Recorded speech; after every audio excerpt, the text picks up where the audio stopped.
Warwaku kendo ni miche gi miche mag jopiny noyuore chenro mar kawo kipande gweng' ma Nyakach, chenro madhi nyime sikund primary ma Chego.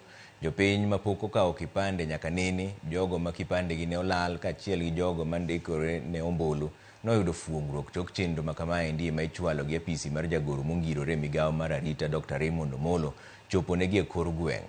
Ruoth ma South East Nyakach Judith Pande okwayo migawo mar arita mondo med chwalo chenro ma kamaendi ne jopiny mondo konygi yudo kipande mabiro konyogi e yudo chenro mag sirikal.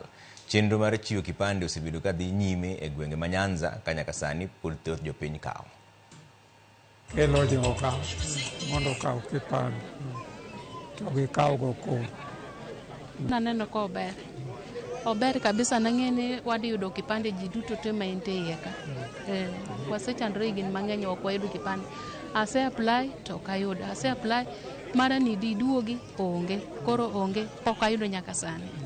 Aneno ka chenro ne to ber. Kitende Ruto konyowa sana nyaka Raymond Omolo. Kamano. Chenro ma kawuono ni en chenro maber ma jowa mapok oyudo kipande idwa miye kipande. Jok ma mekgi olal bende dwa yudo replacement. Jok ma wawach ni osegabedo gi chandruok e kawo kipande. Kawuono dwa ni gibiro mondo gikaw kipande nikech chenro ni olosi gi jatenda Raymond Omolo kendo joma kawo kipande gi gikawo nono maonge chudo moro amora.